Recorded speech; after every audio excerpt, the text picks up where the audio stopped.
Bismillahirrahmanirrahim. Assalamualaikum warahmatullahi wabarakatuh. Innal hamdalillah nahmaduhu wa nasta'inuhu wa nastaghfiruh wa na'udzu billahi min shururi anfusina wa min sayyiati a'malina. Man yahdihillahu fala mudilla lahu wa man yudlil fala hadiya lahu. Asyhadu an la ilaha illallah wahdahu la syarika lahu wa asyhadu anna Muhammadan abduhu wa rasuluhu wa safiyuhu wa khaliluhu ballagha risalah wa addal amanah wa nasahal ummah wa jahada fillahi haqqa jihadi. Allahumma anfa'na bima 'allamtana wa 'allimna bima yanfa'una. Allahumma zidna ilma warzuqna fahma. Subhanaka la ilma lana illa ma 'allamtana innaka antal alimul hakim. Amma ba'd. Alhamdulillah, para jamaah sekalian rahimani wa rahimakumullah. Malam hari ini kita kembali dipertemukan oleh Allah Subhanahu wa taala dalam majelis ilmu kajian mempelajari As-Sirah An-Nabawiyah, sejarah perjalanan hidup Nabi kita Muhammad sallallahu alaihi wasallam. Mudah-mudahan kita senantiasa berdoa pada Allah Subhanahu wa taala. Dengan mempelajari sirah Nabi sallallahu alaihi wasallam, kita semakin mengenal baginda Nabi sallallahu alaihi wasallam. Dengan semakin mengenal, semakin mencintai beliau, dan mudah-mudahan menjadi sebab perantara kita dikumpulkan bersama Nabi sallallahu alaihi wasallam. Amin ya rabbal alamin. Sebelum kita mulai, mohon untuk di depan sini supaya diisi, ngadep ke sini. Masa ngaji ngadepnya ke sana semua.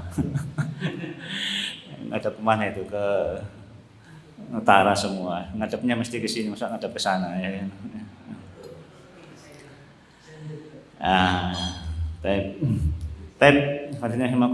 Kita akan lanjutkan kembali kajian pada malam hari ini.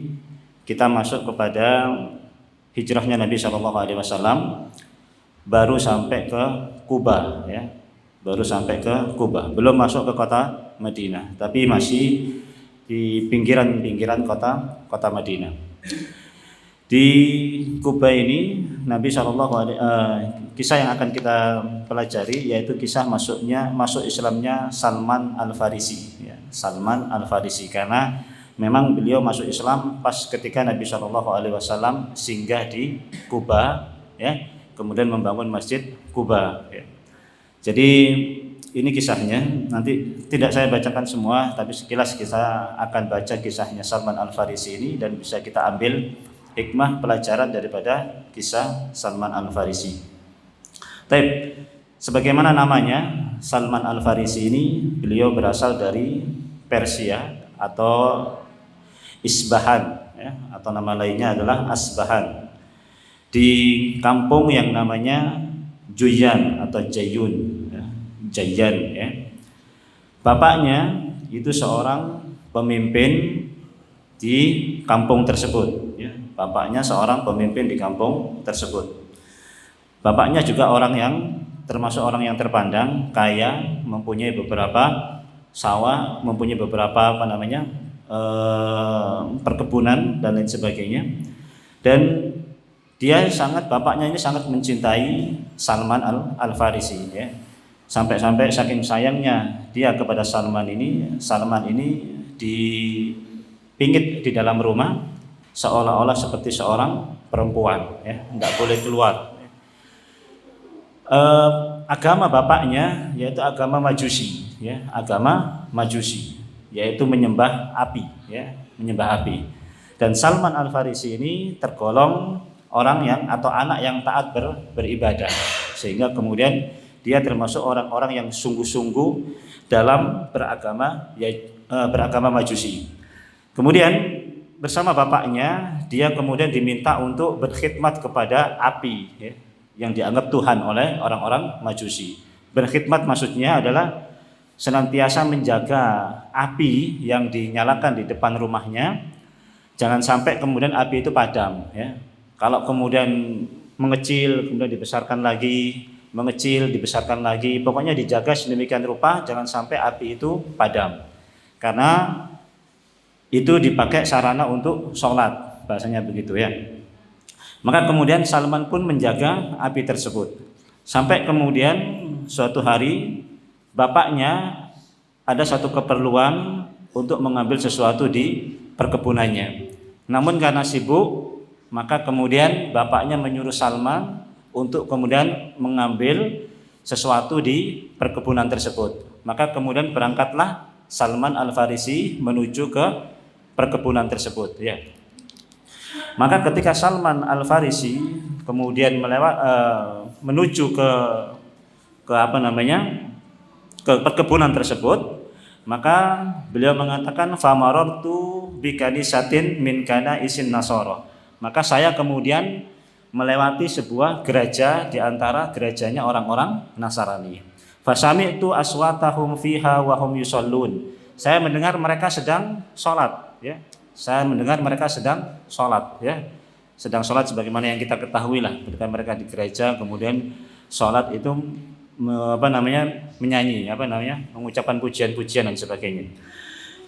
Wa kuntu la adri ma amrun nasi li habsi ayyi iya fi baiti ya. Falamma marartu bihi wa dakhaltu alaihim andur ma yasnaun. Ketika saya mendengar suara mereka sedang sholat, maka kemudian saya masuk untuk melihat apa yang mereka lakukan. Falamma ra'aituhum a'jabani sholatuhum. Ketika saya melihat mereka sedang sholat ya, wa raghitu fi amrihim. Itu membuat saya kemudian takjub, membuat saya kemudian merasa suka dengan ibadahnya orang-orang yang sedang lagi sholat di gereja tersebut. Maka dia mengatakan, hadza wallahi khairun minad dini alladzi nahnu alaihi. Demi Allah, ini agama yang lebih baik daripada agamaku sebelumnya, yaitu agama Majusi, menyembah api ya. Ini tidak menyembah api, tapi kemudian mereka sholat dalam gereja dan menganggap bahwasanya ibadah seperti ini lebih baik daripada menyembah api, kata Salman ya. Maka kemudian Salman kemudian masuk ke gereja itu sampai kemudian petang ya, menjelang maghrib. Begitu sampai ke rumah, dia kemudian nggak sempat melakukan apa yang diminta oleh bapaknya untuk mengambil sesuatu di kebun tadi itu. Karena begitu mengarah ke kebun yang disuruh bapaknya tadi, di tengah jalan kemudian ketemu dengan gereja. Masuk ke dalam gereja sampai sore baru kemudian pulang. Jadi nggak sempat melaksanakan apa yang disuruh oleh bapaknya. Maka kemudian dia menceritakan pada bapaknya ya, tentang apa yang dialami tersebut. Dan kemudian bapaknya merasa khawatir. Bapaknya merasa khawatir dengan apa yang dilakukan oleh Salman. Sebab nanti khawatir bapaknya Salman akan murtad dari agamanya, kemudian mengikuti agama Nasrani tadi, agama orang yang kemudian beribadah dalam gereja tersebut. Maka kemudian karena bapaknya khawatir, maka bapaknya kemudian mengikat Salman ya. Mengikat Salman, kemudian dikurung, kakinya kemudian dipasung.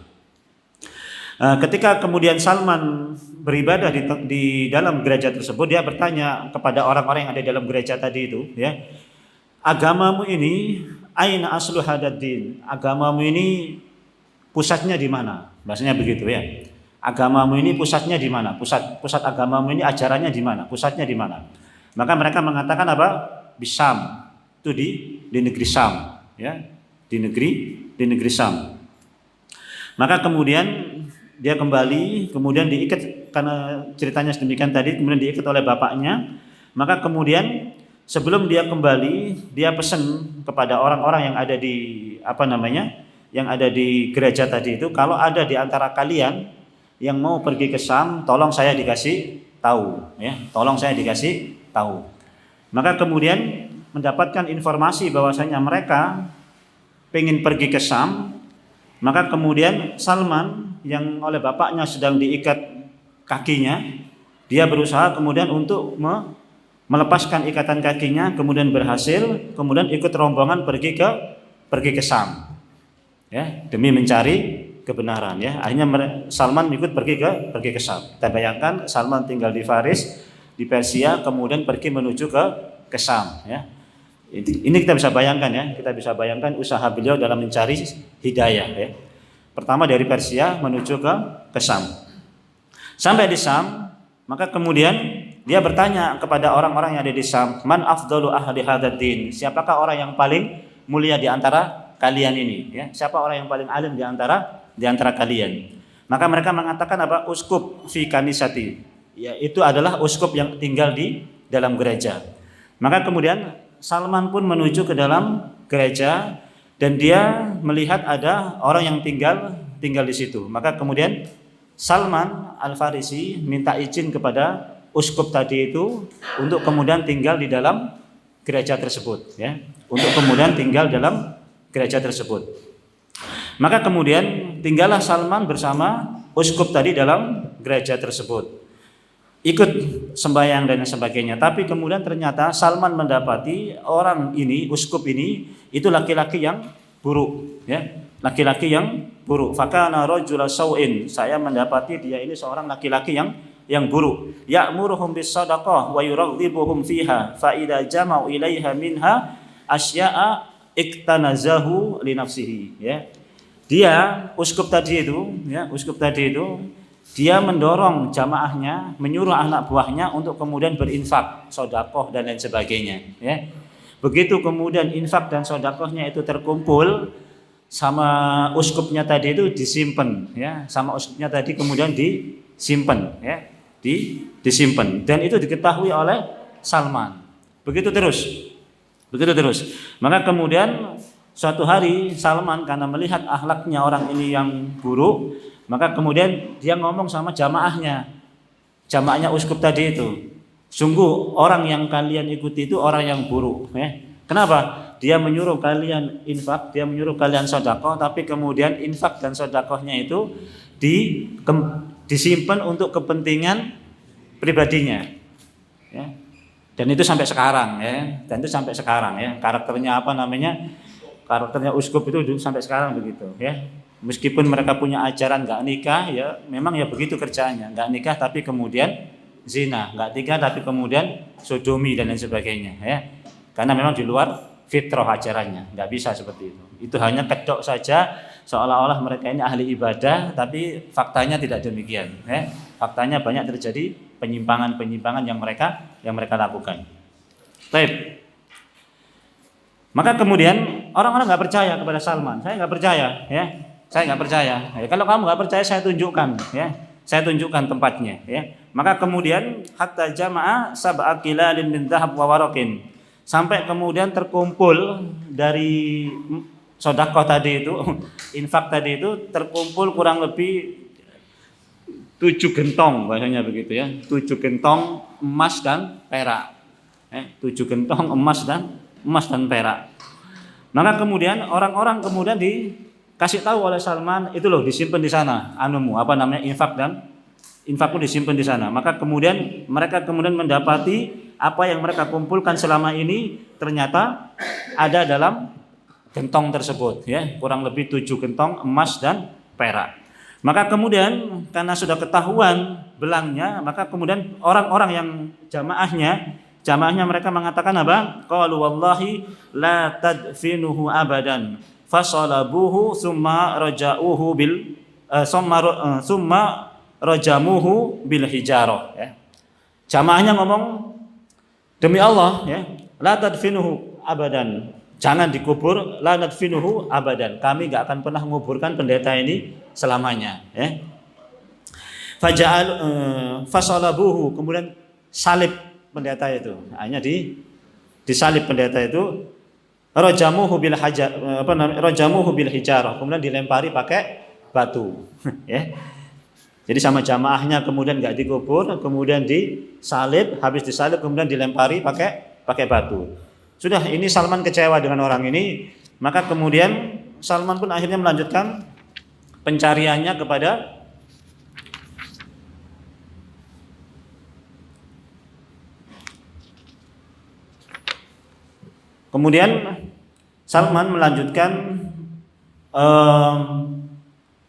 pencariannya untuk mencari hidayah, maka ketemulah dengan orang yang lebih afdol daripada orang tadi itu, ya. Didapatilah orang yang kedua itu orang yang zuhud terhadap dunia, ibadahnya kemudian serius, siang malam mereka ibadah, sampai Salman pun mencintai orang tersebut. Sampai Salman pun mencintai orang tersebut. Maka kemudian ketika hendak meninggal, Salman pun minta nasihat kepada orang tersebut, orang yang kedua, ya, orang yang kedua. Salman mengatakan, ya fulan, inni kuntu ma'aka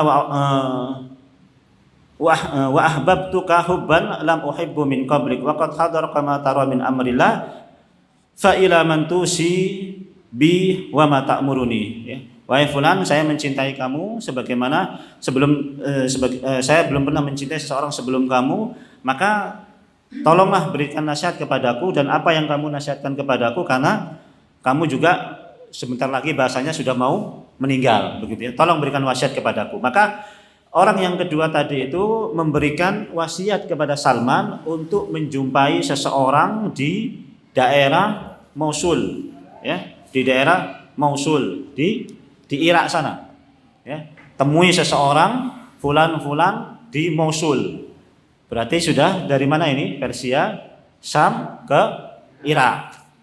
Itu jalan kaki semua loh, ya, ini, ya. Apa namanya? Ya, sambil numpang, mungkin ada orang yang naik onta atau naik apa dan sebagainya. Yang jelas dari Persia ke Syam kemudian ke Irak. Ketemu dengan orang kedua ini, dan orang kedua ini baik orangnya, orangnya baik, orangnya soleh dan lain sebagainya. Maka kemudian sampai pada peristiwa dia mau meninggal, akhirnya pun Salman pun minta nasihat. Tolong berikan nasihat kepadaku, kepada siapa lagi saya mau belajar, sebab kamu juga sudah mau meninggal. Maka kemudian orang yang ada di Mosul ini kemudian memberikan nasihat kepada Salman untuk kemudian pergi, ya, di daerah Nasibin, ya, di daerah Nasibin, ya, Madinah, di daerah Nasibin di Jaziratul Arab, ya. Pergi ke Nasibin. Maka kemudian di daerah Nasibin ini ketemu dengan orang yang dia wasiatkan, ya. Maka kemudian Salman pun belajar dan sebagainya. Kemudian orangnya baik, sampai kemudian orang yang di Nasibin ini pun mau meninggal. Maka kemudian Salman minta nasihat, kepada siapa lagi saya mau belajar, ya kan? Pada siapa lagi saya mau belajar? Tolong berikan saya nasihat. Maka kemudian orang ini memberikan nasihat kepada Salman untuk belajar kepada seseorang yang tinggal di Amuriyah namanya. Ditinggal di Amuriyah, ya. Di Turki sana. Di Amuriyah di Turki, ya. Itu sudah berapa itu, ya? Sudah berapa itu tadi, ya? Sudah berapa perjalanan itu tadi? Muter-muter keliling dunia hanya mencari sebuah hidayah, ya. Bayangkan itu sudah ribuan kilo, bahkan ratusan ribu kilo sudah dia tempuh, ya, untuk mencari sebuah hidayah, ya. Sampai di Turki, kemudian sama kisahnya, orang ini orang baik, orang ini orang soleh, kemudian minta nasihat, kepada siapa lagi saya harus belajar, melanjutkan belajar ini, nasihat. Maka kemudian orang yang di Amuri ini, ya, orang yang di Amuri ini mengatakan,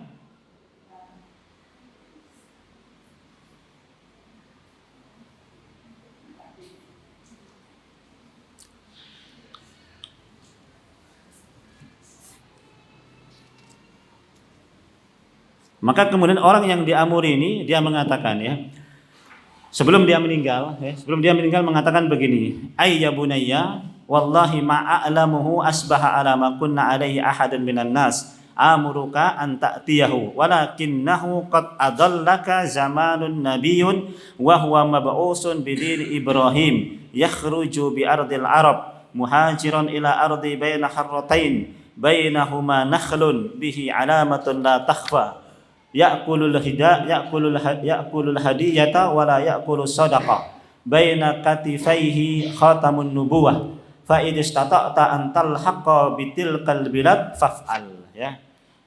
Orang yang terakhir ini, orang yang di Amuri ini menasihati Salman. Saya sudah enggak ada lagi orang yang bisa saya rekomendasikan, bahasanya begitu, ya, yang bisa saya berikan petunjuk kepadamu untuk menemui orang tersebut. Itu sudah nggak ada lagi, maksudnya sudah nggak ada lagi orang. Cuman dia mengatakan, wahai anakku, bahasanya begitu ya, wahai ya bunayya, tidak ada lagi yang orang yang bisa aku nasihatkan. Cuman sudah dekat masanya,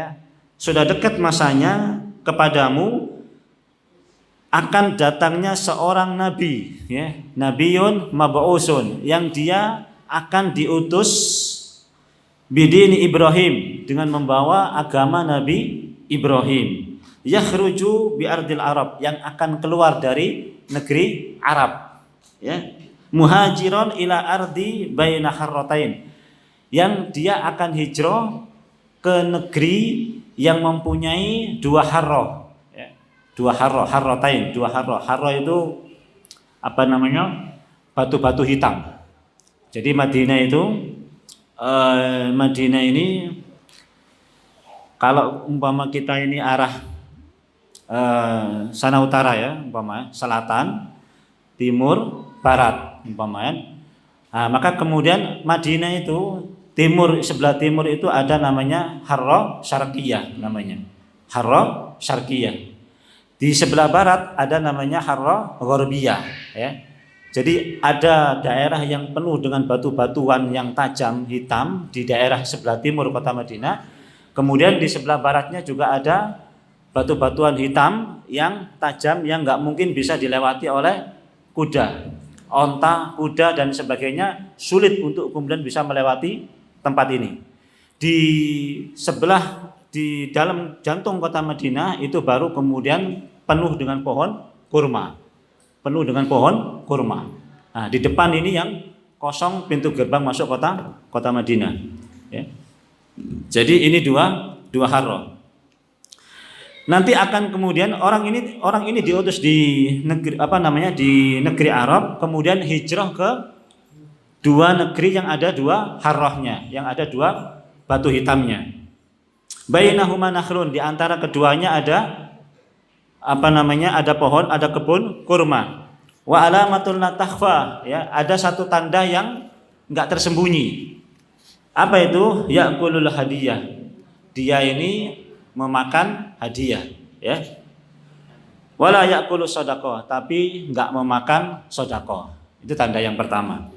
Tanda yang kedua, baina katifai khatamun nabiyyin. Di antara dua pundaknya ada tanda kenabian. Ya. Fa in istata'ta antal haqqa bitilkal bilad faf'al. Kalau kamu bisa sampai ke tempat ini, ya, datanglah ke tempat itu. Nah, paham ya? Ini nasihat terakhir orang yang ada di Amuri tadi, ya. Maka kemudian Salman, singkat cerita, kemudian Salman pun di Amuri, ya, tinggal beberapa lama sampai kemudian ada rombongan, ya, dari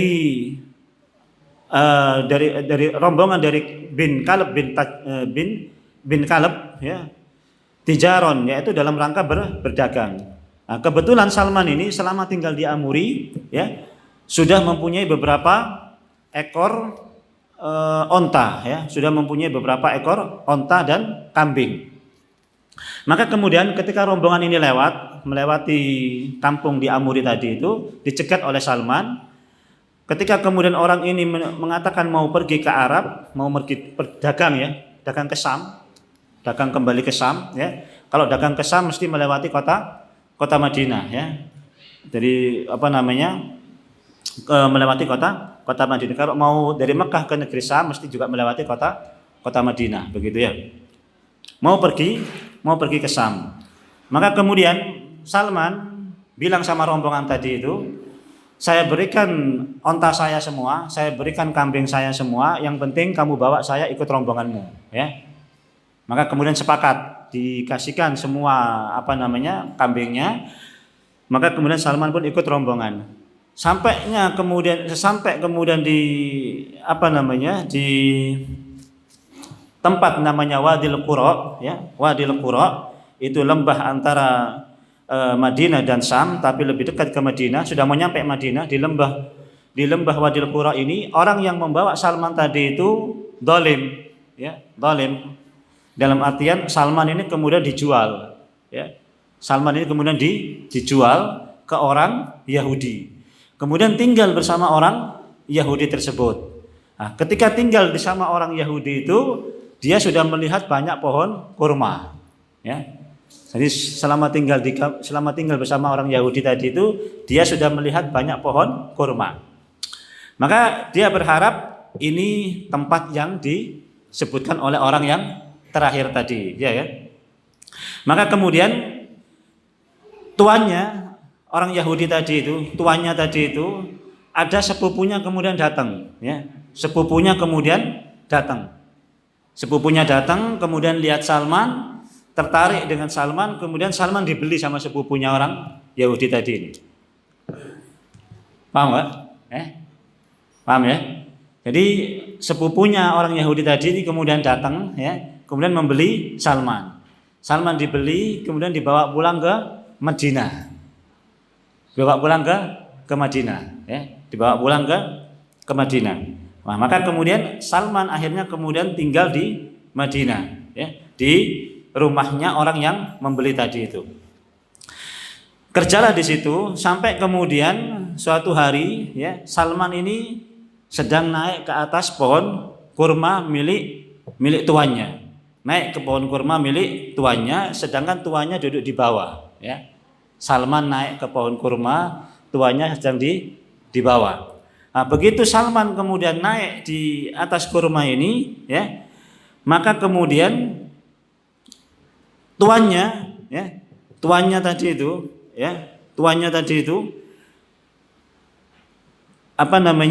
dia ngomong bahwasanya wallahi innahumul an lamustami'una bi Quba ala rajulin qadima alaihi min Makkah al-yawma yaz'umuna annahu nabiyyun, ya.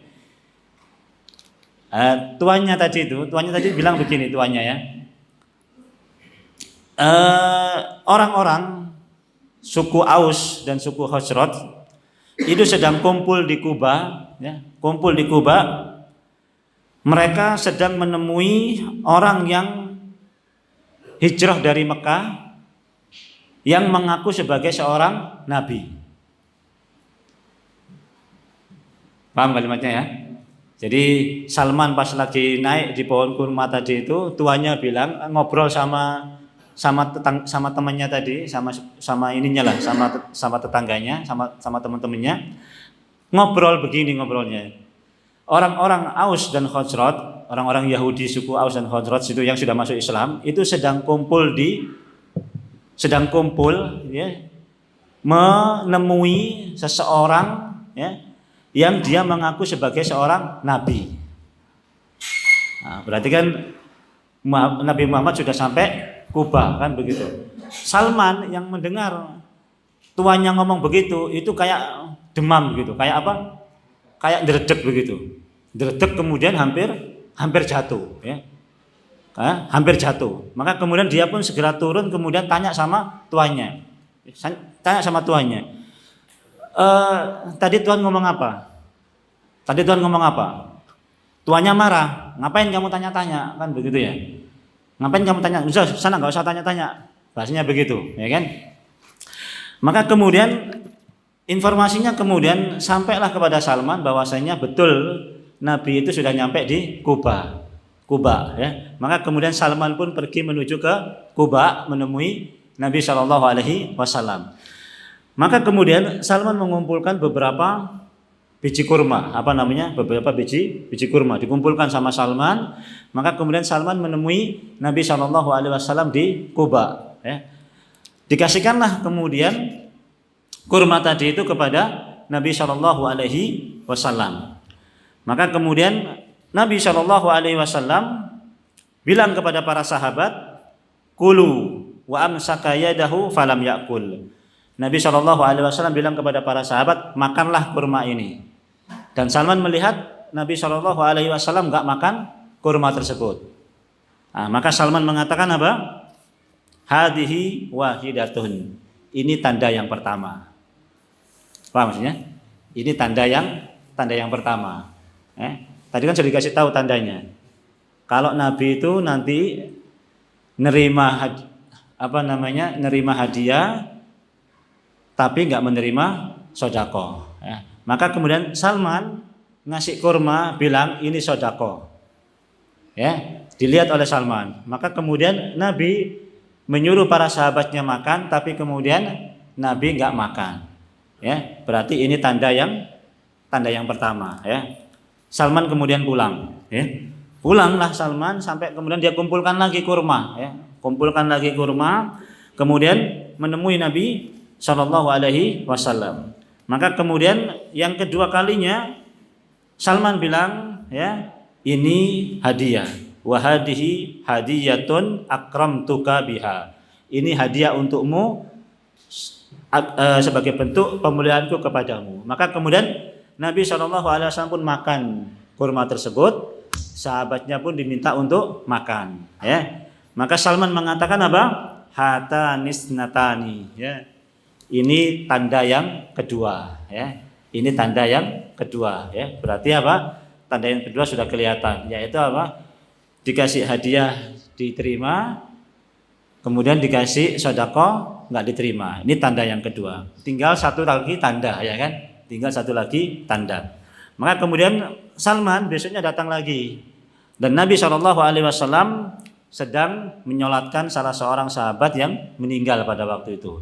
Kemudian Nabi SAW duduk, maka Salman pun kemudian memutar melihat punggung Nabi SAW. Begitu kemudian lihat gelagat Salman ini muteri punggung Nabi seolah-olah ingin melihat sesuatu, maka kemudian Nabi sengaja melepaskan ridak beliau. Nabi SAW sengaja melepaskan selendang beliau. Dibuka selendangnya, kemudian Salman muter, ya, melihat punggung Nabi SAW. Maka kemudian terlihatlah tanda yang ketiga, yaitu tanda kenabian di antara kedua pundak Nabi SAW.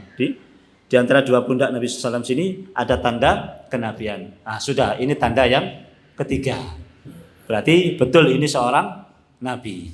Maka kemudian Salman pun akan mengucapkan syahadat bersama Nabi SAW. Ya, itu kisah masuk Islamnya Salman Al-Farisi. Ya. Tentu ini pelajaran yang penting bagi kita semua untuk kemudian bersemangat mencari hidayah, ya, bersemangat untuk mencari kebenaran, ya, bersemangat untuk mencari ilmu, ya, dari Persia menuju ke Syam, ya, dari Syam kemudian menuju ke Irak, dari Irak kemudian menuju tempat tadi itu, kemudian menuju ke Turki, dari Turki kemudian pergi ke Madinah dan sebagainya, muter-muter begitu, ya, demi mencari sebuah hidayah, ya. Maka jangan malas-malas kita untuk mencari sebuah hidayah, ilmu, ya, din yang bisa menambah hidayah kita agar kita menjadi lebih baik. Baik, kita masuk kepada kisah selanjutnya, yaitu pembangunan Masjid Quba, ya, oleh Nabi SAW. Ya. Maka kemudian Nabi SAW pun membangun Masjid Quba yang sudah terkenal, ya, dan sebagaimana yang sudah kita ketahui, Masjid Quba ini kalau dulu memang belum masuk kota Madinah, ya, sebab Madinah itu hanya masjid yang dibangun oleh Nabi SAW dan beberapa rumah yang ada di sekitar Masjid Nabawi, gitu tok sebetulnya, ya. Masih lebih besar Masjidil Nabawi sekarang, ya. Masjid Nabawi sekarang itu masih lebih besar. Kalau Madinah dulu kecil. Jadi Quba ini belum masuk Madinah belum, ya. Cuma kalau sekarang jelas masuk kota Madinah, Quba ini, ya. Taib. Nabi kemudian membangun masjid, dan inilah masjid yang Allah Subhanahu wa taala firmankan dalam firman Allah Subhanahu wa taala, la masjidu ussisa 'alat taqwa min awwali yaumin ahaqqu an taquma fihi rijalun yuhibbuna ayatatahharu wallahu yuhibbul mutahhirin. Masjid yang pertama-tama kali dibangun di atas pondasi takwa, ya. Min awwali yaumin ahaqqu an taquma fihi, ya. Di hari pertama, kemudian Nabi SAW salat di dalamnya, ya. Rijalun yuhibbuna ayatatahharu wallahu yuhibbul mutahhirin. Nah, inilah masjid yang pertama kali dibangun oleh Nabi SAW yang betul-betul dibangun di atas takwa, yaitu Masjid Quba, ya. Masjid Quba ini memang sampai apa namanya? Sampai Nabi Shallallahu alaihi wasallam hijrah ke Madinah, setiap hari Sabtu Nabi ini sering pergi ke Masjid Quba, ya. Setiap hari Sabtu sering pergi ke Masjid Quba. Madinah, Quba, setiap hari Sabtu, ya. Demi menjumpai para sahabat yang sudah masuk Islam, ya. Tinggal di situ, bagaimana ibadah mereka, apakah kemudian mereka tetap istiqomah atau tidak, sehingga kemudian Nabi Shallallahu alaihi wasallam rajin menemui para sahabat di Masjid Quba setiap hari Sabtu. Sepekan sekali Nabi SAW menemui para sahabat. Sehingga kemudian Masjid Quba pun mempunyai apa namanya? Keistimewaan, ya. Mempunyai keistimewaan. Di antaranya Nabi Shallallahu alaihi wasallam mengatakan, "Man kharaja hatta ya'ti hadzal masjid, yakni Masjid Quba, fayusalli fihi kana ka'adli umratin." Ya.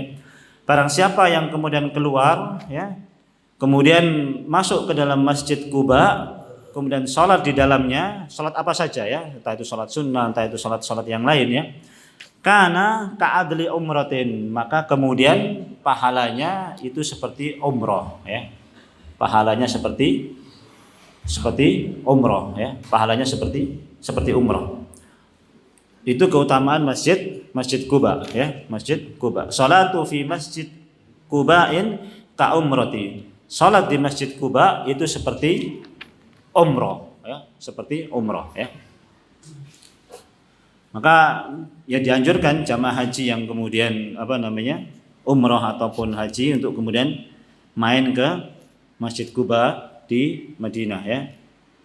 Masjid Quba kalau dari Masjid Nabawi itu kalau umpama naik mobil, ya, naik mobil itu mungkin kurang lebih 10-15 menit lah, ya. 10-15 menit. Kalau taksi biasanya itu 25 real, ya. 25 real. Naik 25 atau 30 real lah, ya. Kalau jalan kaki itu bisa setengah jam lebih, ya. Hampir 45 menit lah, ya. 45 menit lah dari Masjid Nabawi, ya, ke Quba. Baik.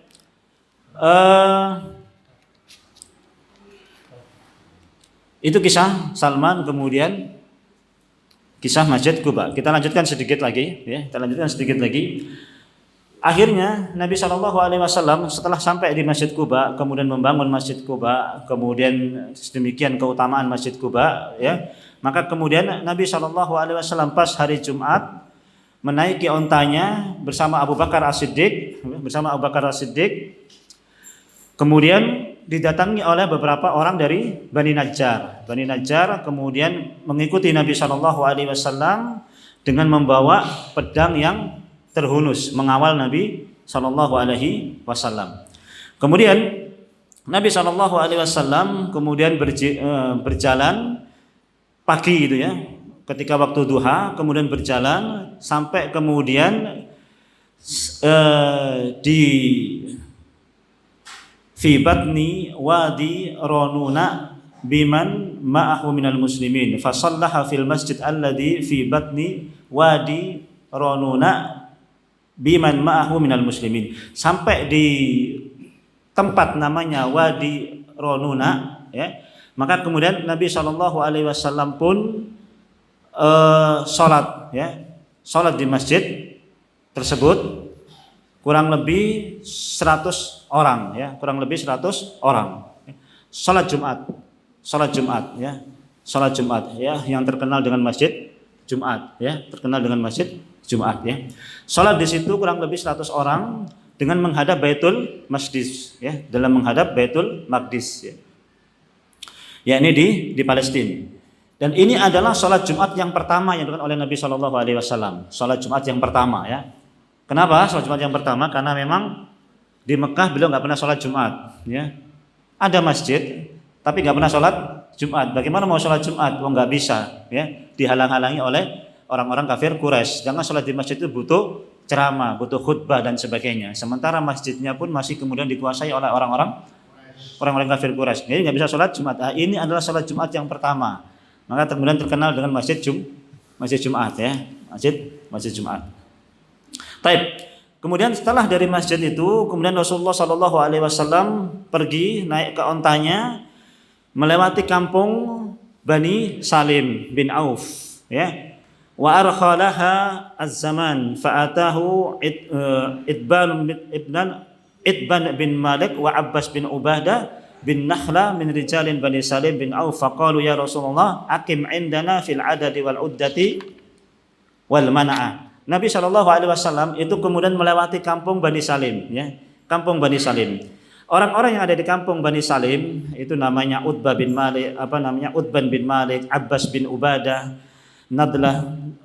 Ubadah bin Nadlah dan beberapa orang dari Bani Salim bin Auf. Mereka bilang sama Nabi Shallallahu Alaihi Wasallam ketika Nabi SAW lewat di kampung mereka, aqim indana fil adadi wal uddati wal mana'ati. Ya Rasulullah, tinggallah bersama kami untuk beberapa hari saja. Kami mempunyai perbekalan yang banyak dan kami pun bisa menjaga Anda, ya, untuk melindungi Anda. Disuruh singgah. Ini melewati beberapa kampung, ya, sebelum masuk kota Madinah. Maka Nabi Shallallahu Alaihi Wasallam mengatakan apa? Khallu sabilaha fa innaha ma'murah, ya. Biarkan onta ini berjalan, ya, karena onta ini sedang diperintah. Jalan lagi onta tadi itu, ya, sampai kemudian dilewati kampung Bani Bayadah, ya, melewati kampung Bani Bayadah. Di kampung Bani Bayadah ini juga sama, ya Rasulullah, mampirlah sebentar, ya. Kami punya perbekalan yang banyak, kami bisa melindungi Anda. Maka Nabi bilang apa? Khallu sabilaha fa innaha ma'murah. Biarkan onta ini berjalan karena onta ini sedang diperintah. Wis kate mampir, wis, gak usah mampir. Bahasanya begitu, ya. Sebab nanti susah kalau mau mampir di sini sana nggak mampir, mampir di sini sana nggak mampir, ya kan? Nabi SAW bilang apa? Khallu sabilaha fa innaha ma'murah. Biarkan onta ini berjalan karena dia sedang diperintah, ya. Terus berjalan Nabi Shallallahu Alaihi Wasallam, terus sampai kemudian terus begitu, ya, sampai kemudian Nabi Shallallahu Alaihi Wasallam sebagaimana diriwayatkan oleh Imam Ahmad dalam musnadnya, ya, hatta ja'a Rasulullah Shallallahu Alaihi Wasallam, yang diriwayatkan oleh Anas bin Malik, ya, diriwayatkan oleh Anas bin Malik. Anas bin Malik meriwayatkan, inni la as'a fil ghilmani yaqulun ja'a Muhammad fa as'a fala ara syai'an thumma yaqulu ja'a Muhammad fa as'a fala ara syai'an qala hatta ja'a Rasulullah wa sahibu Abu Bakar fakamanna fi ba'di hiralil Madinah thumma ba'asa rajulan min ahli al-Madinah la yu'dina bihi man ansar fastaqbalahuma zuha'a khamsimi'atin minal ansari hatta intahu ilaihima faqala al-ansar intaliqa aminina muta'ainin. Sebagaimana diriwayatkan oleh Imam Ahmad dalam musnadnya dari Anas bin Malik. Anas bin Malik ini mendengar kabar bahwasanya Nabi Shallallahu Alaihi Wasallam masuk kota Mekah karena masih kanak-kanak, ya. Dia kemudian kumpul sama anak-anak yang lain, tapi kemudian nggak lihat Nabi SAW, mana nggak kelihatan, ya, mana nggak kelihatan, ya, dan lain sebagainya. Sampai kemudian dia sembunyi di beberapa tempat melihat mana Nabi Shallallahu Alaihi Wasallam. Sampai kemudian terkumpullah kurang lebih orang-orang Ansor, itu kurang lebih 100 orangan, ya, khamsimi'ah, ya, kurang lebih 500 orang dari orang Ansor kemudian berkumpul menemui Nabi Shallallahu Alaihi Wasallam dan bertemu dengan Nabi Shallallahu Alaihi Wasallam, ya.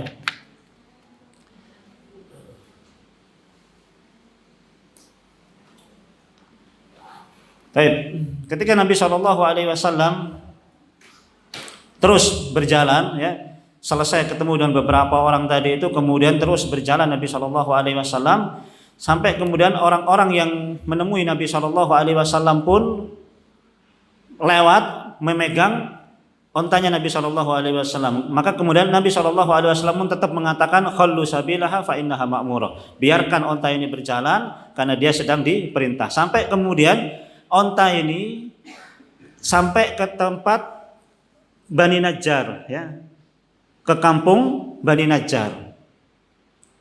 Di kampung Bani Najjar ini onta Nabi Shallallahu Alaihi Wasallam kemudian berhenti, ya. Onta Nabi SAW kemudian berhenti, ya. Dan disinilah tempat dibangunnya masjid. Jadi ketika sampai di kampung Bani Najjar ini, onta Nabi Shallallahu Alaihi Wasallam berhenti. Barokat falam yanzil anha. Ontanya itu kemudian apa? Berhenti, tapi Nabi SAW belum turun. Ya. Berhenti, tapi Nabi belum turun. Ya. Lam yazal anha. Nabi SAW belum lam yazil anha. Hatta nahadat wasarat qalilan. Maka kemudian Nabi nggak turun, lalu onta ini kemudian berjalan sedikit, summal tafatat, kemudian noleh apa namanya, ontanya noleh lagi ke belakang, ya. Berhenti, paham ya? Nabi nggak turun, habis itu dia jalan sebentar, habis itu ontanya noleh, ya. Summal tafat, noleh. Wa raja'at wa barakat fi maudhi'ihal awal. Kemudian noleh, kemudian balik lagi ke tempat yang semula, ya. Ke tempat yang semula, ya. Wa huwa yauma idin, ke tempat yang semula, wa huwa yauma idin mirbat litamr, ya. Sampai ke tempat yang semula tadi, baru kemudian ontanya Nabi sallam kemudian turun, barulah Nabi turun.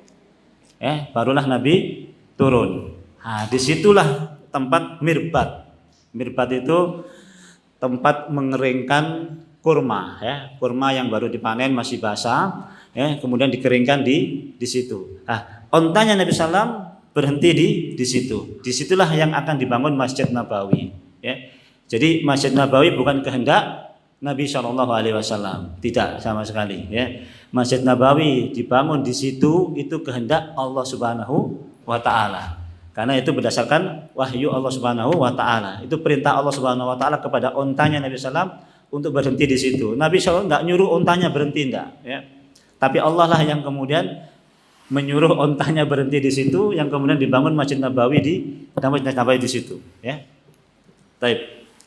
Disitulah kemudian Nabi Sallam membangun masjid, berhenti, kemudian mirbat ini itu milik dua orang anak yatim, ya, milik dua orang anak yatim namanya Sahal dan Suhail. Sahal dan Suhail, ya. Kakak adik, ya, Sahal, Suhail, ya. Maka kemudian Nabi Shallallahu Alaihi Wasallam kemudian memerintahkan untuk kemudian berhenti di situ. Kemudian Nabi Sallam kemudian untuk memerintahkan membangun masjid di situ. Kenapa kemudian Nabi Shallallahu Alaihi Wasallam berhenti di kampung Bani Najjar? Ya, kenapa berhenti di kampung Bani Najjar? Ontanya Nabi itu loh, kenapa berhenti banget? Kenapa? Karena demikian. Karena begini, ya. Nabi Shallallahu Alaihi Wasallam Muhammad, ya, bin Abdullah bin Abdul Muttalib bin siapa? Bin Hashim bin Abdul Manaf dan seterusnya, ya. Muhammad bin Abdullah bin Abdul Muttalib bin Hashim. Hashim itu dulu tinggal di Mekah dan menjadi pimpinan kota Mekah, ya, melayani jamaah haji dan lain sebagainya.